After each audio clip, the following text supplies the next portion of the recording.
بسم اللہ الرحمن الرحیم۔ ناظرین، پیج ہے 12 یعنی 12 نمبر پیج، آج کا پہلا ویلاگ ہے اور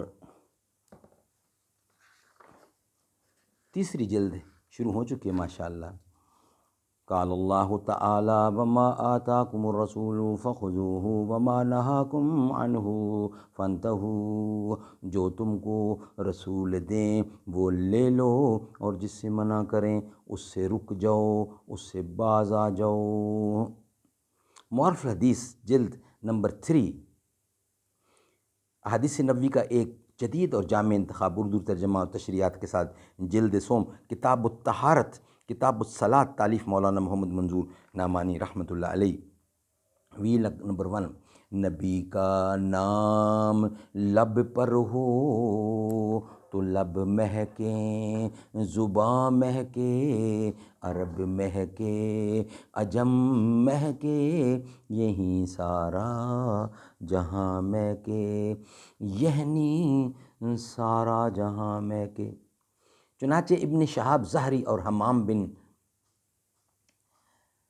ممتا جیسے علماء تابعین نے اس کام کا آغاز کیا، پھر ان کے تلاندہ میں اس کا عام رواج ہو گیا۔ اس دور کی مرتب کی ہوئی کتابوں میں سے امام مالک کی موطا آج تک متداول ہے۔ اس کے علاوہ جو بہت سے مجموعے اس دور میں مرتب ہوئے تھے وہ مستقل صورت میں اگرچہ آج سامنے نہیں ہیں، لیکن بعد کے تیار شدہ مجموعوں میں وہ پورا علمی سرمایہ محفوظ ہو گیا ہے۔ اس دور کے بعد امام عبدالرزاق، امام ابن ابی شیبہ، امام احمد اور حافظ الحدیث حمیدی جیسے سینکڑوں حضرات نے اپنے اپنے انداز پر اس کام کو آگے بڑھایا ہے۔ ان کے بعد امام بخاری، امام مسلم اور اصحاب سنن کا زمانہ آیا۔ انہوں نے اس سلسلہ میں وہ کام کیا جو ان کی مرتب کی ہوئی کتاب صحاح کی شکل میں آج ہمارے سامنے ہے۔ ان کے بعد انہی کے طرز پر حدیث کے سینکڑوں مجموعے تیار ہوئے اور حدیث کی روایت اور تدوین و حفاظت کا یہ کام کئی صدی مسلسل اسی طرح ہوتا رہا۔ ساتھ ساتھ راویوں کی تنقید اور جرح و تعدیل کا کام بھی خاص اہتمام سے ہوتا رہا، اور اس کے نتیجہ میں 40,000 سے زیادہ اور ادیان حدیث کے احوال سے متعلق اسماء اور رجال کے عنوان سے ایک مستقل فن اور ایک پورا کتب خانہ تیار ہو گیا۔ اسی کے ساتھ احادیث سے اصول و احکام کے استخراج اور استنباط کا کام بھی برابر ہوتا رہا، جس کا ابتدائی نمونہ امام مالک، امام ابو یوسف، امام محمد اور امام شافعی کی کتابوں میں دیکھا جا سکتا ہے، اور امام بخاری کے تراجم ابواب تو اس کی بہترین مثال ہیں۔ بعد کی صدیوں میں ہر دور کے علماء امت نے احادیث کے ان مجموعوں یا انہی سے مرتب ہونے والی دوسری مؤلفات کو اپنی خدمت اور توجہ کا مرکز بنایا، اور ہر زمانے میں اس کی ضرورت اور اہل زمانہ کے مذاق کے مطابق ان کی شرحیں لکھیں، اور یہ سلسلہ اب تک جاری ہے۔ ناظرین، انشاءاللہ اس کا بقیہ حصہ ویلاگ نمبر 2 کو ہم بتائیں گے۔ یہ ابھی صرف کتاب کا تعارف چل رہا ہے، یعنی حدیث کی کتاب ہے، جلد 3، اس کا تعارف چل رہا ہے۔ دوسرا ویلاگ ہمارا کمپلیٹ ہوا انشاءاللہ، پہلا ویلاگ ہمارا کمپلیٹ ہوا، دوسرے کی جانب ہم بڑھ رہے ہیں۔ یہ وطن تمہارا ہے، تم پاسباں اس کے۔